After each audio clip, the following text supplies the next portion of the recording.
Currently, the town houses Ikorodu local government area and 5 local council development areas. Kabiru Shotobi is the king of Ikorodu, traditionally known as Ayogbunre of Ikorodu, who ascended the throne from October 24, 2015.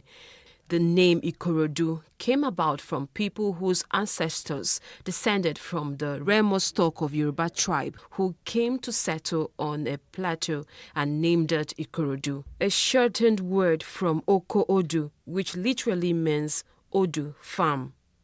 The current metro area population of Ikorodu in 2021 is 989,000, a 5.44% increase from 2020.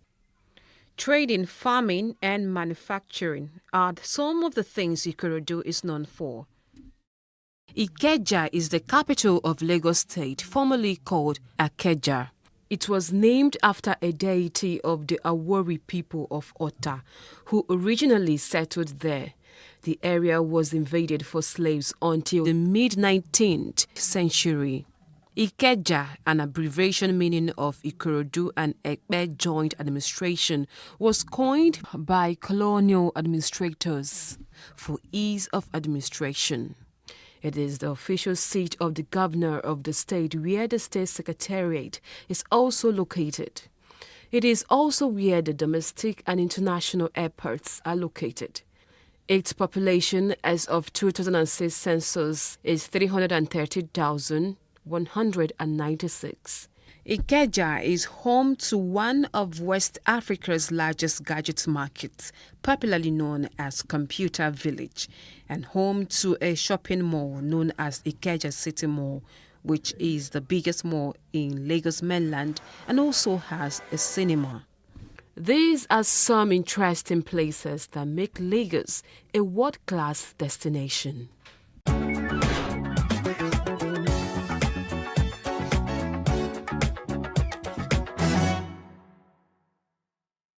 Are you ready to party right from the comfort of your TV screen? The Rundown's here to save the day. From freshly baked videos to the classics to the youngins and dope conversations, all in one chart. We got you covered. Just tune in to The Rundown every Friday, 10:30 p.m. West African time. The Rundown. Let's turn it up.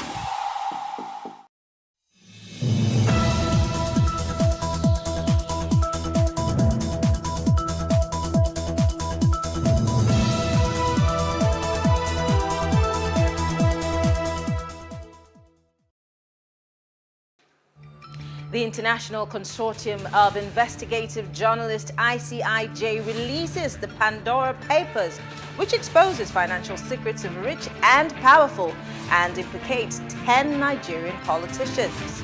And Arawa Group tells northern governors to seal any shop closed in solidarity with IPOB's sit-at-home order. And again, something is happening in Abia State. This is Plus Politics, and I am Mary Ann Cole.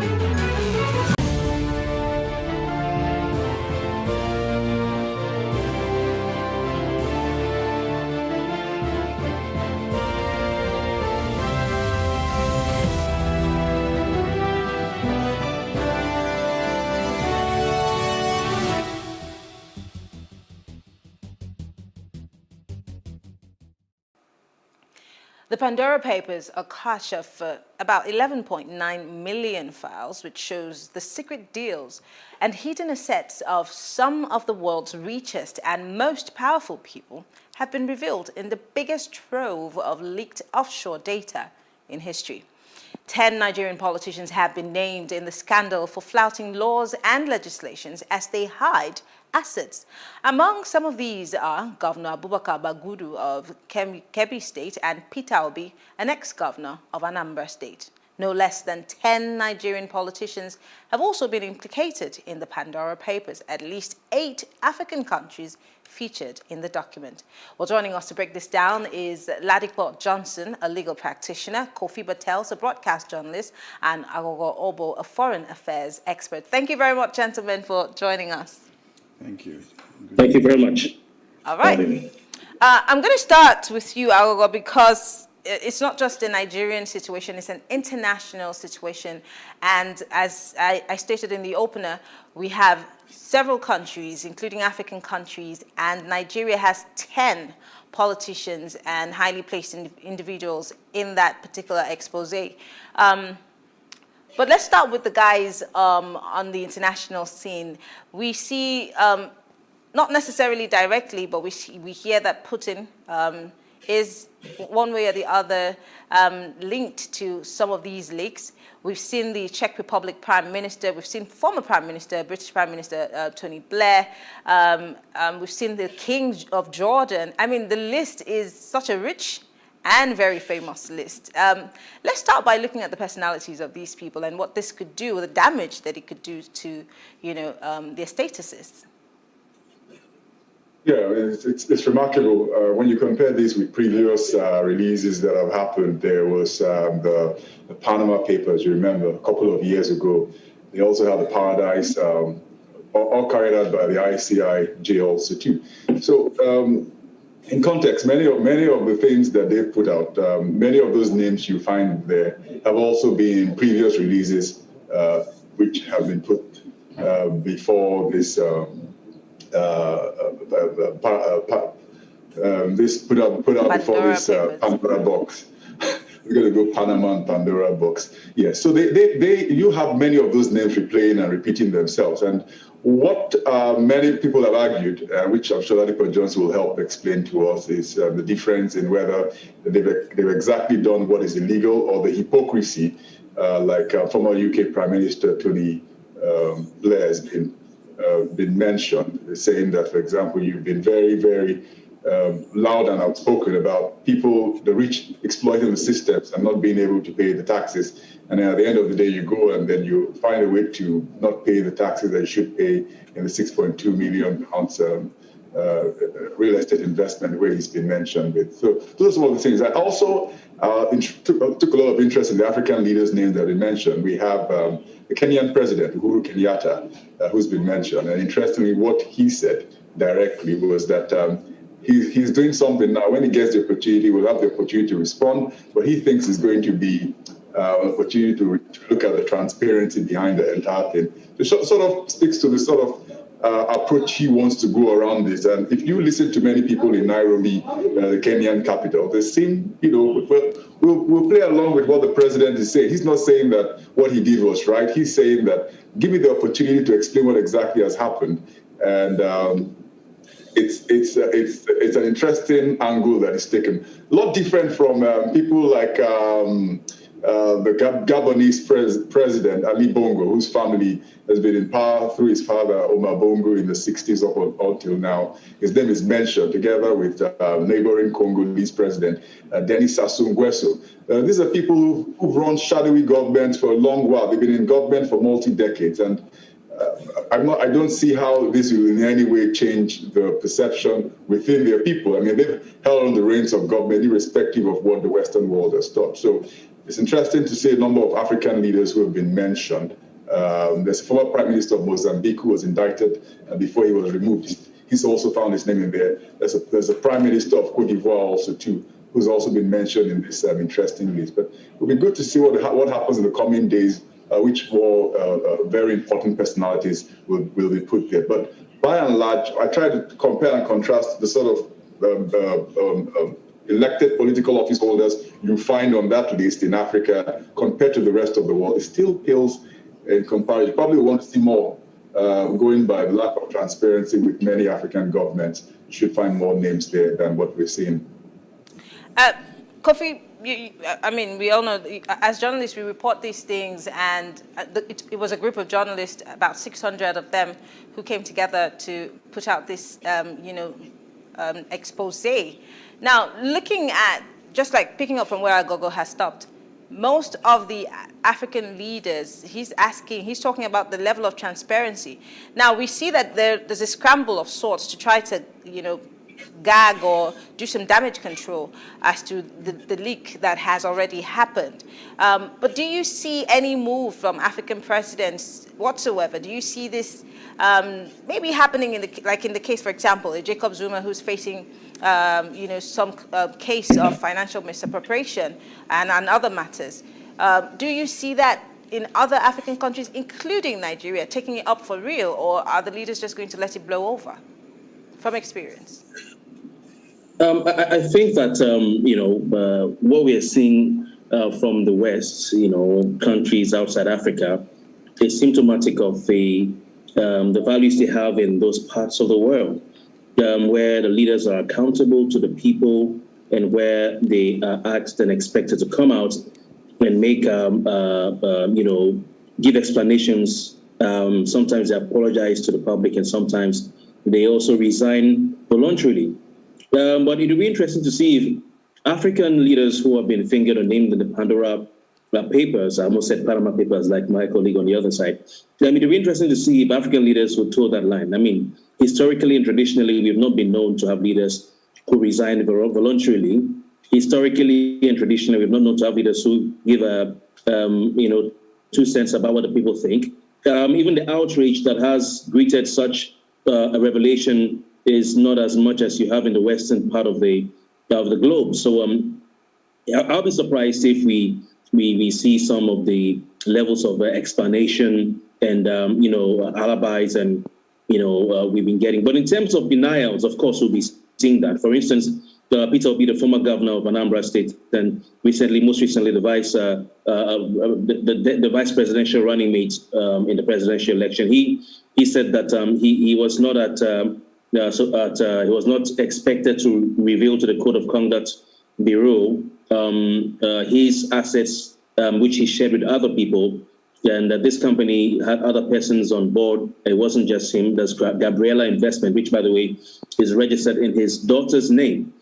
So this is the excuse he's given. Peter Obi is a gentleman, but I mean, if you're talking about the bongos in Gabon, the history of their expenditure and expenses is well documented. I mean, the man's son is vice president of the country. He's a playboy on Instagram, and he does not, spare any effort in showing his lavish lifestyle on Instagram, just like Hush Puppy did. And if he cared about what people thought, he would not be, showing such a lavish and extravagant lifestyle. For crying out loud, the president's son is the vice president of Gabon. So, he's also been fingered and investigated in France by some French lawyers and judges over some corruption allegations, where even his expensive sports cars that are kept in France, he uses that anytime he gets to, I'm talking about Bongo, anytime he gets to France. Those were taken away through the order of a judge. So he vehemently denied this. So we'll have the denials. But in terms of any contrition, I don't think African leaders really feel they can be held to account by their people. But of course, I'll expect denials, yes. I mean, we've seen instances. I mean, Jacob Zuma is one of the instances I gave earlier on. But I think in early 2020, we had the same issue in, I think, Algeria, if I'm not mistaken, where the leader and his daughter had, same issues of financial misappropriation. And it was followed, it's been followed through. But when we say that we're not sure that African countries or African leaders might do this, is it because of the people themselves not being able to push for it? Or is it that maybe the ones that have one way or the other been brought to book is because of consistency from maybe outside, countries outside, or maybe people in diaspora pushing for it to happen? Because you sound more like it's something that will blow over.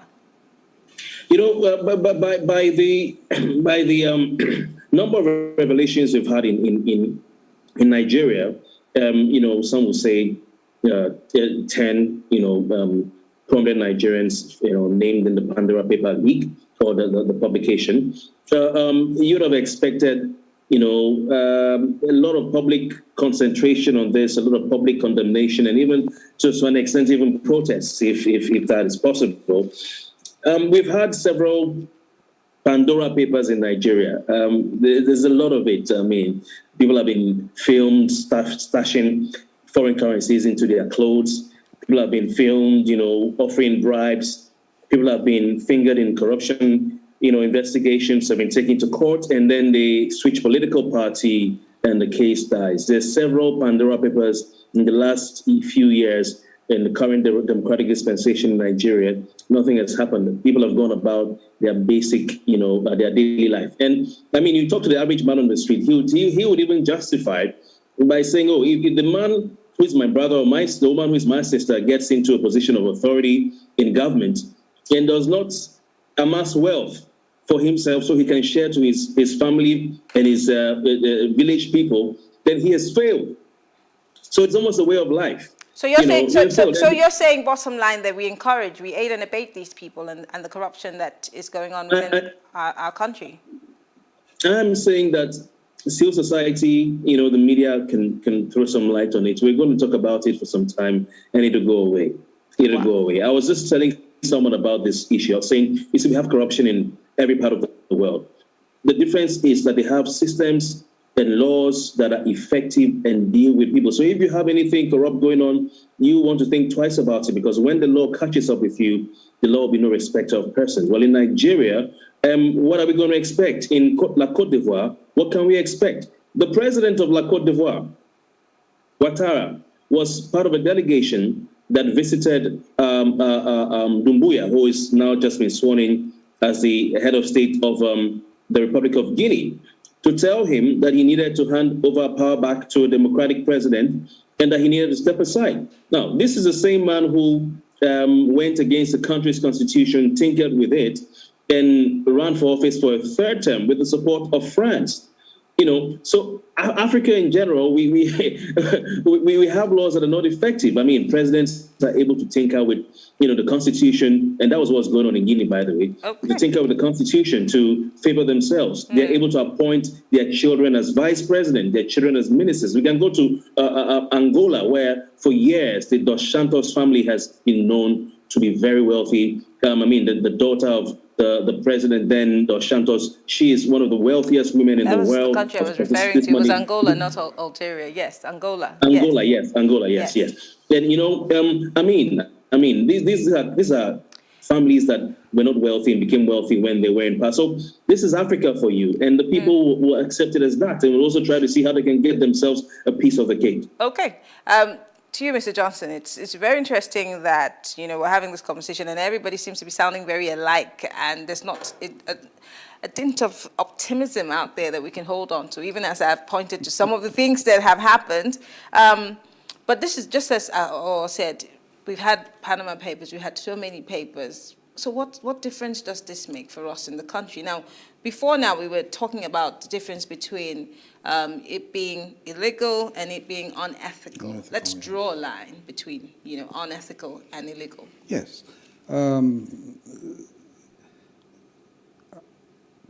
Putting money in tax havens to save yourself from paying taxes or what have you might not necessarily be illegal. Okay. Now, it would most times be unethical. Sometimes wealthy families, let's forget the politicians now, some wealthy families... Like the King of Jordan? Exactly. Some wealthy families will keep doing that. It will not end. They'll keep doing that. Why do they keep doing it? Because you see, the simple person, and I think this is the debate in the US right now between those who follow the former presidential aspirant, what's his name, what's his name now? Presidential aspirant? Yeah, presidential candidate for the Democrats. He's been pushing that the rich pay taxes, but we see that Bernie Sanders. Yeah. Bernie Sanders. Now, he's insisting that these rich people pay taxes, and it's almost the same thing that they're pushing right now in the UK. So if the rich keep taking their monies to tax havens because they can, and the common man or the middle class is continuously, drained of their monies, yeah, isn't that both illegal and unethical? No, it might be unethical, but I assure you, if it were illegal, whenever it's illegal, the American government will clamp down immediately on the person. So most times it is the rich, the wealthy families that can afford the accountants and the lawyers and the consultants and can hide their money. They do this because they want the money to last through the generations. And for instance, in Africa, it would keep happening because Africa is still a place where some governments are uncertain. So Africa is poor, while we're No, Africa is not poor. Well, we are. Africa is wealthy. We're wealthy. We have well, natural... we are poor. For example, let's use Nigeria. Help me out. We think that we're rich, but we're poor as we speak. We're still borrowing. We're asking for help. Yeah. But then we're sending our monies to fund other economies and build it while ours is suffering. Exactly. Again, I find it really hard to... What it is, Marianne, is that it is clear. When you look at Gabon, you look at Nigeria, you look at Angola, you look at these countries. You may say the people there are poor, or the countries are wealthy. Now, Nigeria is a wealthy country. It has been mismanaged. It is borrowing, God knows, about $1 billion a day, if you understand. Break it down, yes. If you break it down. So it's a matter of management. But you can't tell me that with the gas reserves we have, with the crude we still have, that we're a poor country. With the human resources we have, 200 million people, we're not a poor country. But the people there are poor. And going back to your question, it will continue this way, and the whole thing will go away because of the people. The people fail to hold the leadership to account. We've become numb. We almost expect it. Most people will tell you, only 10 Nigerian politicians, only? You understand? So that is the sad situation. Unfortunately. Let me come back to you because I want us to talk about the two politicians. Let's not forget that in this report, we're yet to see the other Nigerians and their names, but we have seen two names, and I want us to examine the personalities of these two people. Until last week, former Governor Peter Obi is talking about how to restructure Nigeria, how to reposition us for progress and this and that. And now his name is appearing on this report, and he's given us some, he's argued some deniability and said that, he didn't think it was necessary to have certain information, with the CCB. But what does this do, looking at, because we know that he's had political ambitions and still will have political ambitions. And don't forget, this is a time in the country's life where people are pushing for a southern presidency or some leadership from the south, whether it be southeast or south-south. What does this do to his image and his political career in the country? Will it even brush it? Well, interestingly, he even did grant an interview to the Premium Times, who collaborated with the ICIJ from the Nigerian side. And it was interesting to hear his comments. He said, look, I did not take Anambra State money. His only concern was with his international affiliations, how he would be viewed. And he sort of believes that the people can look at his track record as a governor of Anambra State, which he says is untainted. And I'm sure you probably, for him to be able to take that sort of position, he probably knows what he's talking about. About his political capital, whether it's there or not, maybe in Anambra State, the people in Abga can say whether he's that powerful enough to get those votes if he decides to throw his hat ahead of the 2023 general election. But if you take your mind back to 2007, or 2006, late 2006, the run-up to the general elections then, you remember former President Olusegun Obasanjo did put out the list of what they consider to be the most corrupt Nigerians who were not fit to vie for office. Over 250 names or thereabout. It began with 400 and they trimmed down to 250. And there was a lot of argument whether the EFCC then had the powers to decide who can be vie for office or not. Only Atiku Abubakar then, decided to take on the president, Obasanjo, up to the Supreme Court. And then it was said that you cannot, EFC doesn't have the power to say you cannot contest for election when that time happens. And he went on to contest 2007 election, but it just went on to show exactly how these things play out. All of those names you had on that list, none of them ever went before the court. There's a difference between when a politician has been indicted, which is there's a reasonable doubt around the person, and when it gets to court, which is a different matter entirely, which I'm sure people will understand about how these things happen in the jurisprudence when people go to court and then they say whether you have enough evidence to prove beyond reasonable doubt that there's been a case of corruption. So when people say, we look at what Peter Obi has said and whether or not that will disqualify him. And he said, you can go check and find out whether any of those things will affect me. Atiku Bagudu is at the end of his tenure as governor of Kebbi State by next year. An interesting politician, one of the more progressive politicians in the Northwest.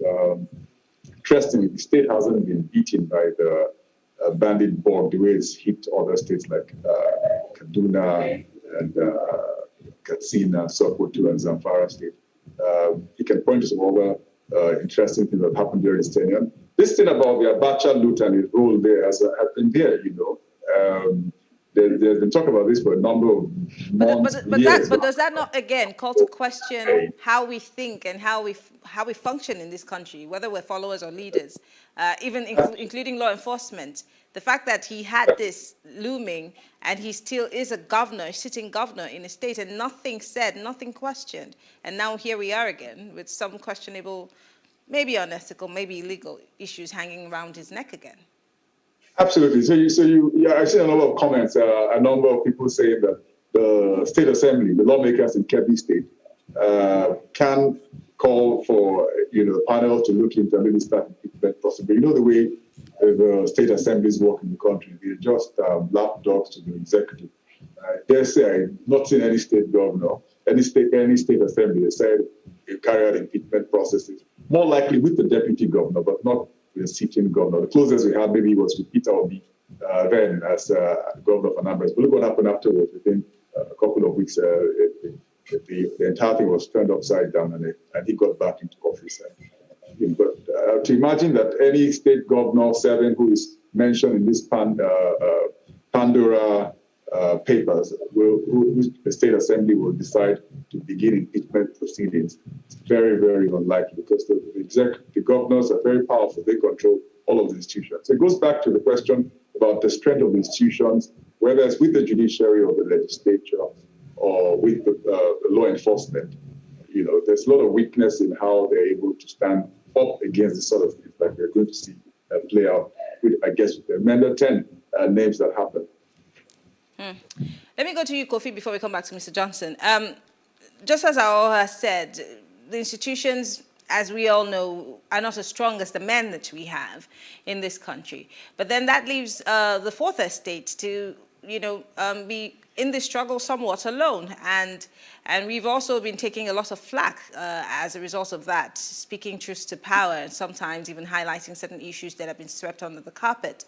So again, in pushing for us to be able to deal with these issues or call for some level of accountability, we have also been seen as maybe major critics of government or even sometimes the enemy of the state.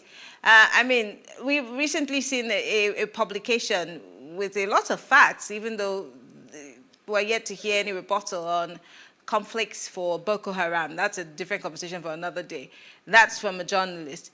Does it seem to you sometimes, as someone who's on the radio every day talking about these issues and asking for people's opinion, does it seem to you like maybe we're not doing enough or saying the right things so that Nigerians can really receive, for want of a better word, receive sense? It seems, I know we're not doing enough, and I know, I'm sure you'd agree with me, that we need to do more, but we operate in a peculiar part of the world. You see this Pandora papers that has come out with the investigation. You look at the number of media organizations that were involved. You look at the resources that were utilized by these media organizations to come out with this report and the cross-border, cross-national, cross-continental effort it took. Now, you look at our media organizations on the African continent and indeed in Nigeria, and you look at the resources that we have to do investigative journalism. This whole effort was put together by International Consortium of Investigative Journalists, ICIJ. The media in Nigeria really is struggling as far as funds are concerned, and investigative journalism is not cheap. I get people calling into my radio program to give me information, and then the next thing they say, Marian, you're aware of this because we hosted a morning radio program for many years together, and they would say, oh, you're an investigative journalist, go and investigate. And then I'll say, hey, excuse me, hold on. You think it's free to investigate? You think I can just stand up and go? You know, people go to war zones and they have their people. How many journalists have life insurance? How many journalists are working in organizations where their basic Medicare, their HMO is even guaranteed, taken care of? So it is not cheap. We're not doing enough, but Nigerian journalists are doing the best they can. We should do more, but unfortunately, we're not able to. Guess what?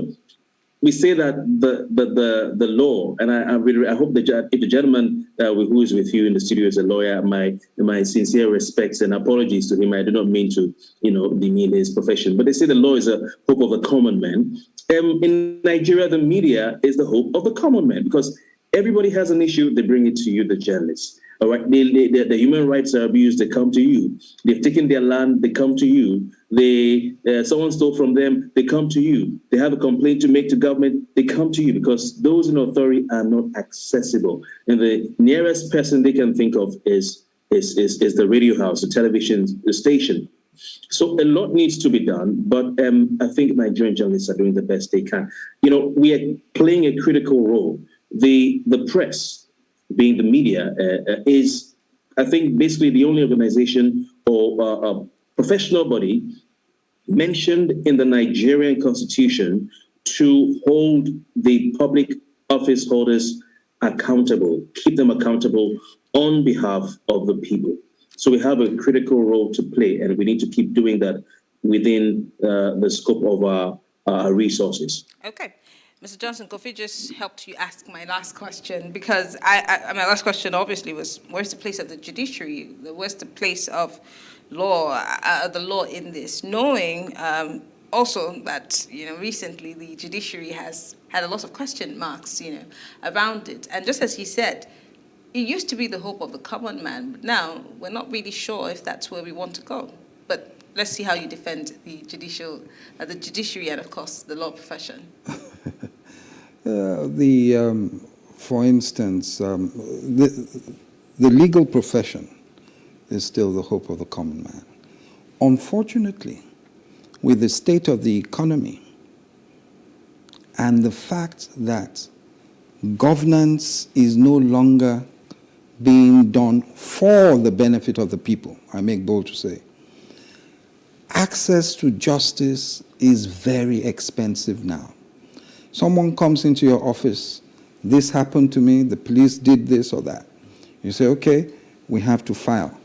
When you get to the Federal High Court, you have to pay.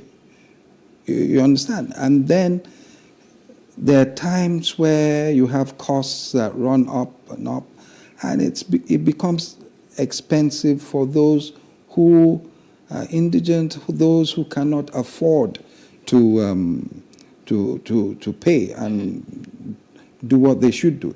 So it becomes more difficult. But by and large, there was a judgment where the Supreme Court jurist said that, he said the Constitution is the Fonds et Origo, the fountain from which all other laws flow. Mm-hmm. And that if there is mud in one part of that fountain, naturally, it will flow all around.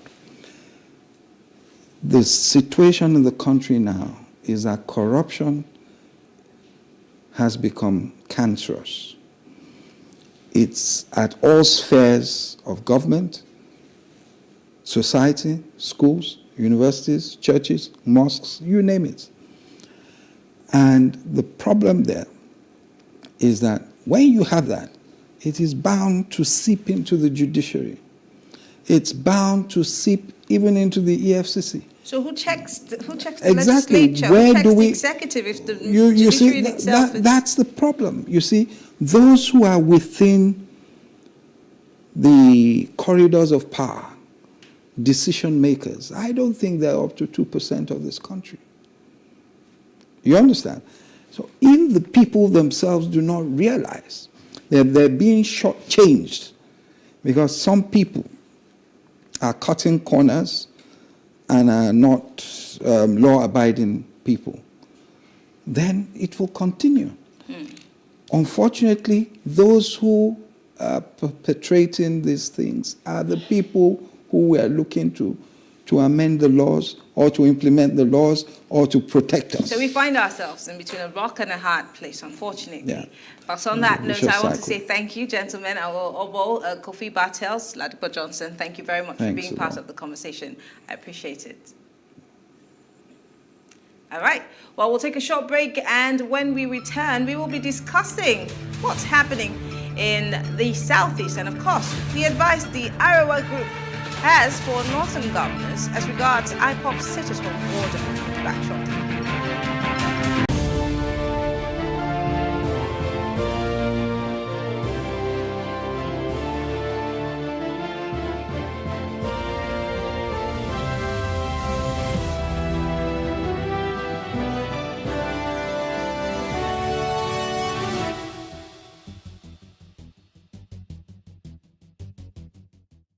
Hello and welcome.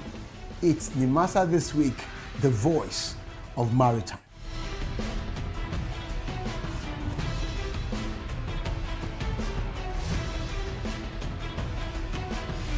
Nimasa This Week is brought to you by the Nigerian Maritime Administration and Safety Agency. Statutorily mandated to ensure that there is regulation and promotion of matters affecting our waters.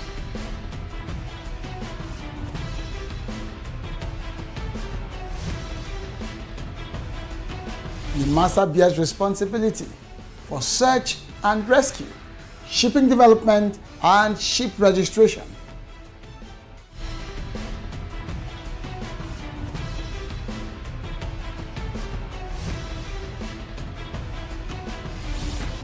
NIMASA This Week, the Voice of Maritime, showing on this channel. There has to be a decision point. The way your baby's presenting, we have to rush you in. And my partner at the time was like, "You going to cut her? Are you going to cut her? Is it going to leave a scar?" And I said, "Am I a belly dancer? What is the problem here?" No, I'm vulnerable about the future of the children, the future of mine and the future of the generation of my children. I want to have nude pictures taken. Of you? Yes, Yeah, but we without have showing my private parts. I want to put it in my front room. And they said, "You can't do that. People will be embarrassed when they came into your house." I said, "Well, it's my body and it's my front room." All the things that we do, what is the purpose of it? I just realized that I was more trusting before I was 6. So many women, they just feel like I have to cook for my husband, I have to breastfeed my children, I have to pick them from school. Because society expects Then you them go to. home and you cry and you stop your career, you can't do anything, then you blame everybody. You took that choice. Nigeria's Niger Delta region, from where the black gold fuels Africa's largest economy, where the lines between wealth and poverty has never been thinner. Conflicts, poverty, insecurity, and environmental challenges daily confront the region. How can the Niger Delta story be changed for the better? Join Mamude Akuga at 9 p.m. every Friday evening on PlusTvAfrica as he probes deep in search of solutions. Inside the Niger Delta with Mamude Akuga, the authentic voice of Nigeria's oil-rich region.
The Arewa Youth Consultative Forum has faulted the recent call by the indigenous people of Biafra on the Middle Belt people to join with its sit-at-home campaign, warning that no section of the North should be party to a deliberate, politically motivated plan to undermine or worsen the nation's current security challenges.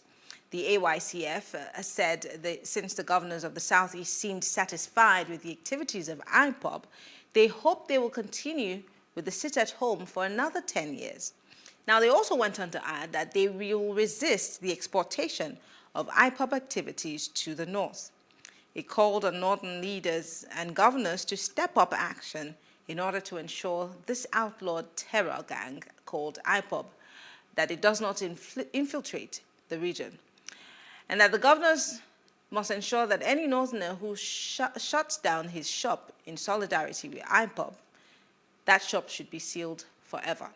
Well, joining us to discuss this is Ihechukwu Ibeji, a political analyst. Thank you very much, Ihechukwu, for joining us. Thank you very much. Good evening, viewers. All right, also joining us is Alex Ogbonnaya. He's the National Publicity Secretary of Ohaneze Ndigbo. Thank you very much, Alex, for joining us. Thank you. All right.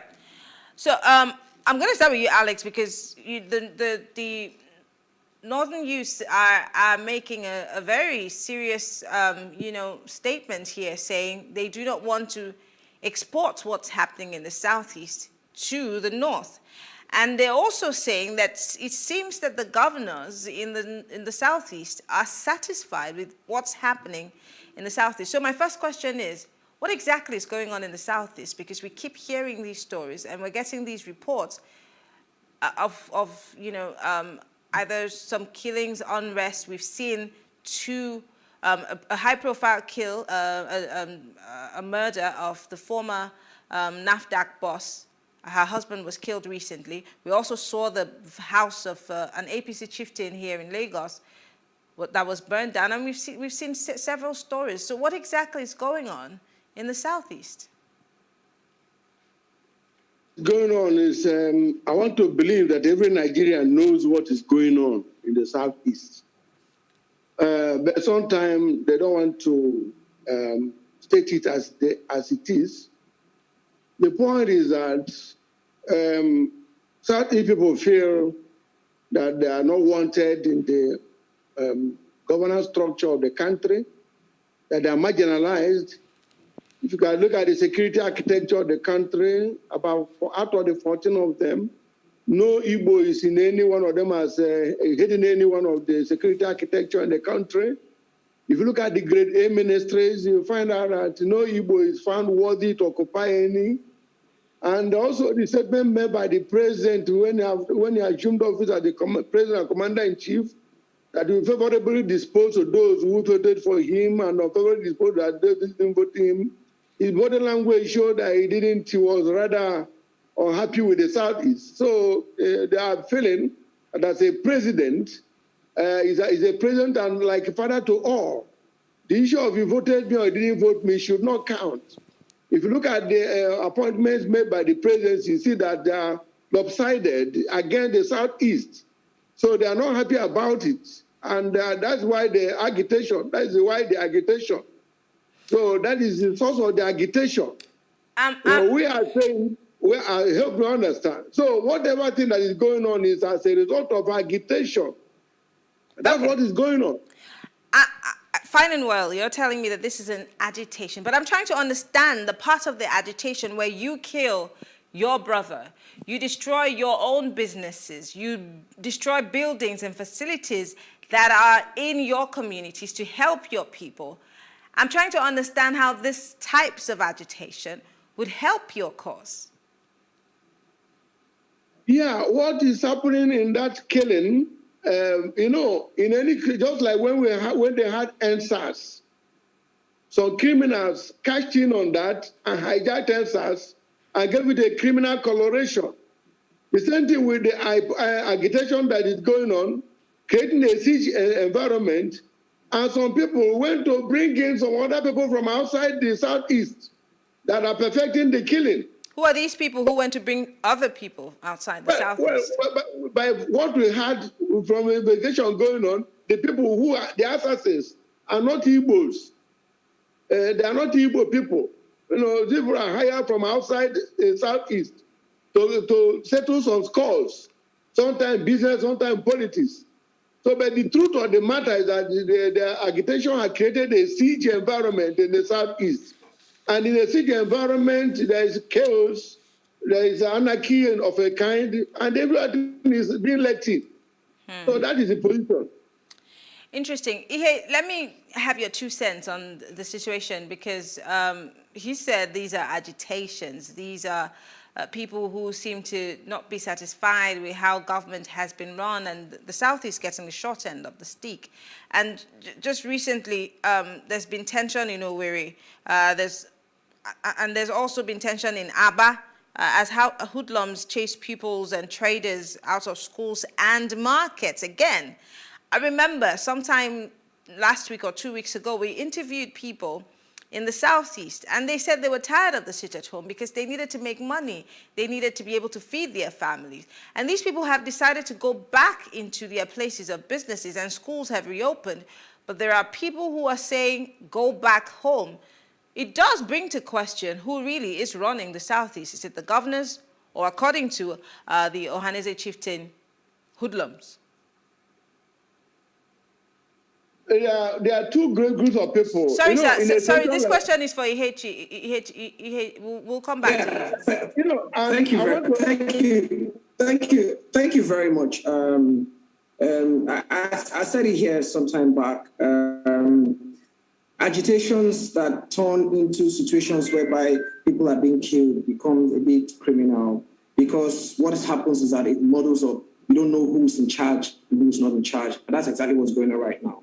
I think one of the biggest facets of the whole thing is the fact that the Southeast in whole, in total, are losing so much in terms of economic activities. There was a report in the newspaper sometime last week or so there about that the Southeast has lost about 50 billion. But aside that, the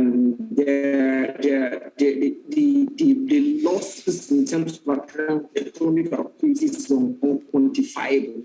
Loss of lives alone, these are precious people who are dying. Teachers who can no longer go to schools to teach.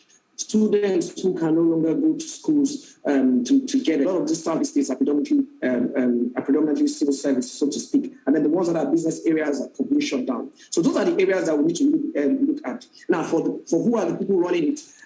You see, it's now modeled up, because for each killing, somebody has to come up and own up. So if the IPOB has to come up and say, we are the ones who did that, and then another criminal gang will have to come up, is that what it means? But as it is now, it's modeled up, it's confusing, because there's nobody coming to own up on what's going on. So we're seeing different pockets of violence coming up at different sets of time.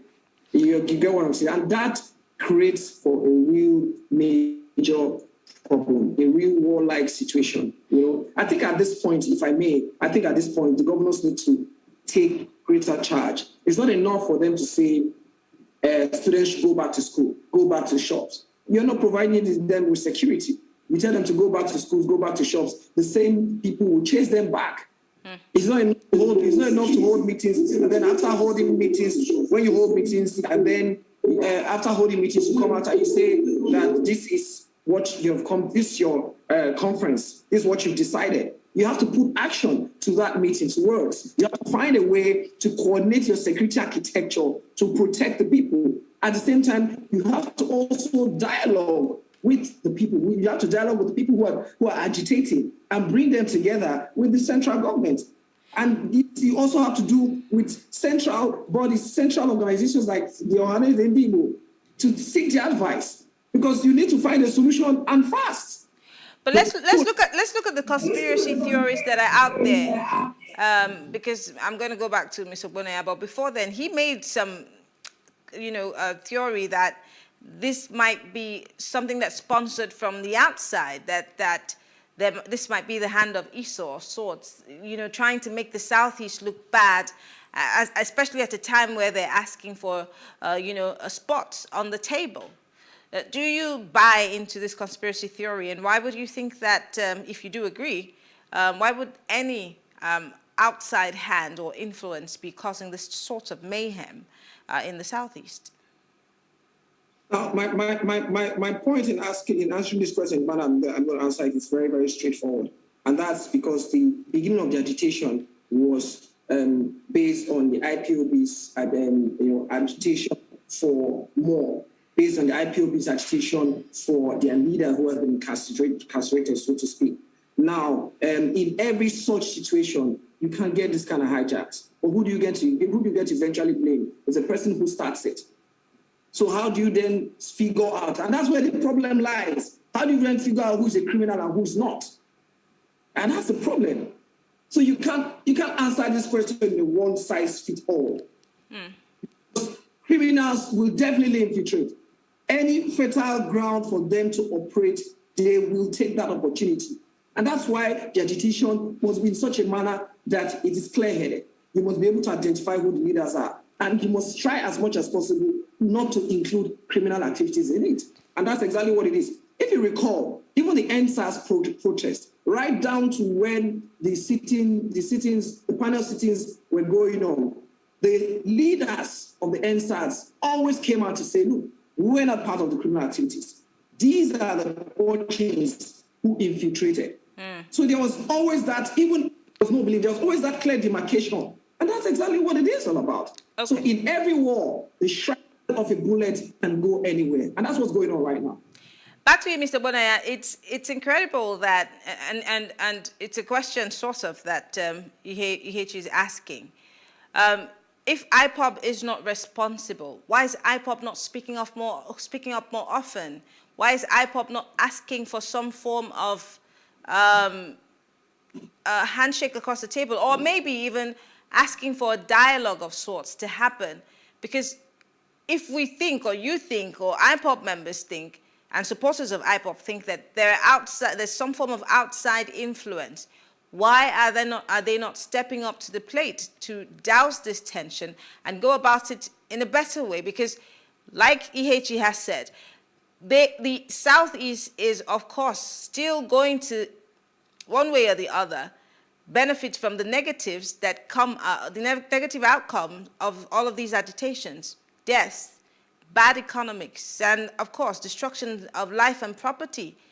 Why is IPOB not having conversations? Or maybe Ohaneze might step in and be the middle ground for these conversations to be had, instead of bullets flying across the heads or over the heads of people.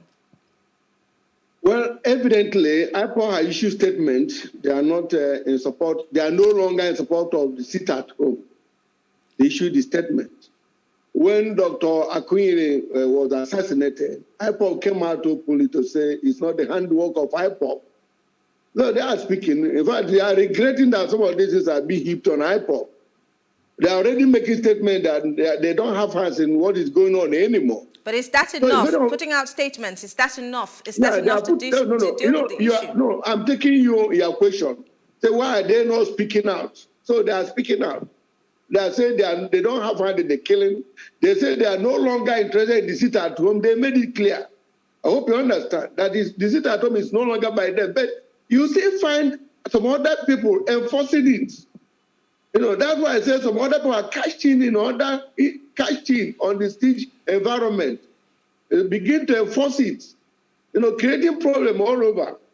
So as a matter of fact, it's a difficult scenario now, because it is IPOB started it, there's no doubt, but it has gone out of the hand of IPOB. But from the meeting we attended today in Enugu, we have also resolved that all hands must be on deck to make sure that what is going on in the Southeast will not continue. We are working, we have resolved that to go into it, to wade into it, to do everything possible to ensure that the Southeast normalcy returns in Southeast. We are working hard towards that as it is now. Well, I want to say thank you to you for being part of the conversation, Ihechi. We want to say thank you. Thank you to you, Alex Obonaya, for also being part of the conversation. We appreciate it. Thank you, thank you. All right. We will take a quick break and bring you some of Nigerians on the streets and their reactions to what's happening in the country. And right after that, I'll be saying my goodbyes.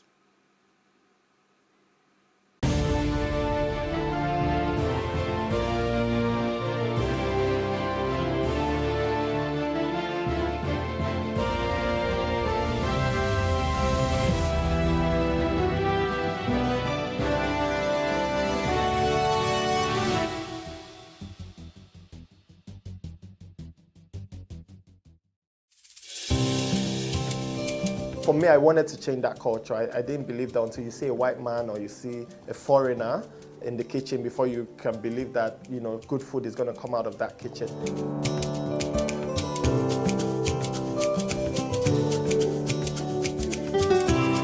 You can leverage on each other